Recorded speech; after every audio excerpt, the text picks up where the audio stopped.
বন্ধুরা আপনাদের প্রত্যেককে ওয়েলকাম বাংলার খবর ইউটিউব চ্যানেলে। তো আপনাদের আবাস যোজনা প্রকল্পের এসএমএস আসা কিন্তু শুরু হয়ে গেছে অনেকেরই, অর্থাৎ বেশিরভাগ যারা বেনিফিশিয়ারি রয়েছে তাদের কিন্তু এসএমএস চলে এসেছে ইতিমধ্যেই। এবার অনেক বলছে আমি এসএমএস পাইনি, তাহলে কি আমার লিস্ট থেকে বাদ গেছে বা নাম বাদ গেছে? দেখুন, এখনও 2 দিন সময় আছে, এখনও 2 দিন সময়ের মধ্যে আশা করি আপনার ফোনে এসএমএস চলে আসবে।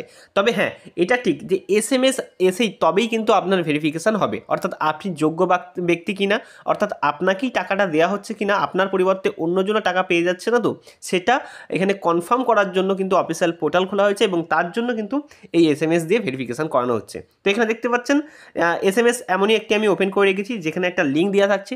এই লিঙ্কে ক্লিক করলে সরাসরি আপনাকে একটা প্রাপ্তি স্বীকার থাকছে, আমি দেখাবো আপনাদের কাছে। সেই লিঙ্কে ক্লিক করলে কি দেখাচ্ছে, যারা এসএমএস পেয়েছেন তারা কমেন্ট করবেন, যারা পাননি তারাও কমেন্ট করবেন। তাহলে আমি জেনে নেবো মোটামুটি কত পার্সেন্ট মতন এখনও এসএমএস পাওয়া বাকি আছে। তবে এখনও যেহেতু 2 দিন সময় আছে আপনাদের হাতে, যেহেতু 15ই ডিসেম্বর থেকে টাকা ছাড়বে, তাই একটু ওয়েট করে যান, আপনারা প্রত্যেকেই কিন্তু এসএমএস পেয়ে যাবেন।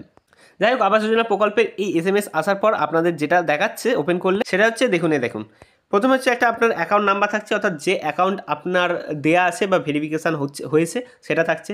তারপরে আপনাকে একটা ঘোষণাপত্র দেওয়া হয়েছে, সেই ঘোষণাপত্রটা কি দেখুন। এই নিয়ে অনেক তর্ক বিতর্ক রয়েছে, আমরা প্রথমে আগে ঘোষণাপত্রটা শুনে নেব, তারপরে বিভিন্ন কথা বলবো।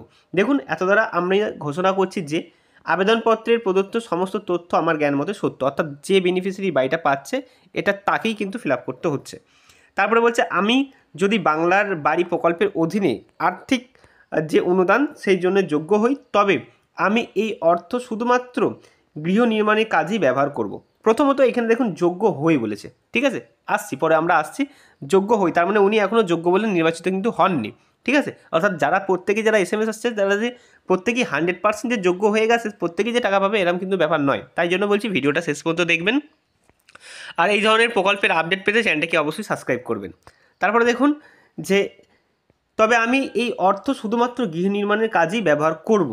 যদি আমি এই অর্থ অন্য কোনো কাজে ব্যবহার করি বা অন্য কোনো আমার তথ্য দেওয়া ভুল হয় বা সেটা যদি ভুল বলে প্রমাণিত হয়, তাহলে আমাকে যে অর্থ সরকার দেবে সেটা আমাকে ফিরিয়ে দিতে আমি বাধ্য থাকব।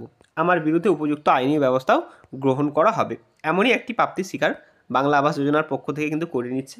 আমি এও জানি যে পশ্চিমবঙ্গ সরকারের কাছ থেকে আবাস যোজনার অনুদান পাওয়ার জন্য ঘুষ চাওয়া বা দেওয়া একটি শাস্তিযোগ্য অপরাধ। এই ধরনের ঘটনা ঘটলে আমি অবিলম্বে নিকটতম পুলিশ স্টেশনে অথবা আমি 112-তে ডায়াল করব, ঠিক আছে।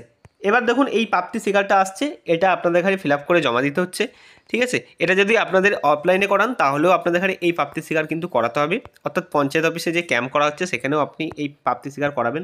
প্রাপ্তি স্বীকার দিলেই তবেই কিন্তু আপনি অ্যাকাউন্টে টাকা পাবেন, নচেত কিন্তু আপনার অ্যাকাউন্টে টাকা আসবে না। এবার বলি যে যাদের এসএমএস আসছে তারা কি প্রত্যেকেই বাড়ি পাবেন? দেখুন, এটা একদম সর্বশেষ ধাপ, এটা একদম 100%, এটা একদম ফাইনাল ধাপ।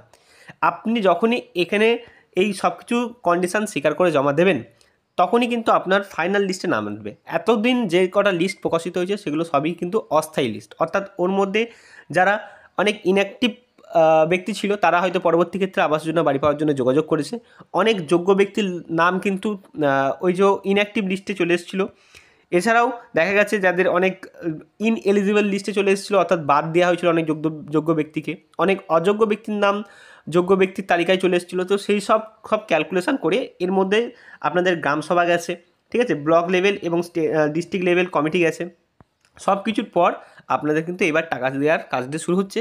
তাই এর পরে যে ধাপটা আসবে সেটা হচ্ছে আপনাদের 100%, ঠিক আছে। এটা ধরে রাখুন, তো আপনাদের 99% কাজ হয়ে গেছে। এবার 100%-এর জন্য আর 1% বাকি আছে, যেটা হচ্ছে এই যে এসএমএসটা দিয়ে ভেরিফিকেশান করানো। তো বুঝতেই পারলেন যে এই এসএমএসের গুরুত্ব কতটা। যাদের এখনও এসএমএস আসেনি অবশ্যই আপনারা ভিডিওতে কমেন্ট করবেন অথবা আপনাদের পঞ্চায়েত বা ব্লক অফিসে যোগাযোগ করবেন। তো এই ছিল আজকের ভিডিও। যদি ভিডিওটি ভালো লাগে অবশ্যই লাইক করবেন, শেয়ার করবেন আর চ্যানেলে সাবস্ক্রাইব করে যাবেন।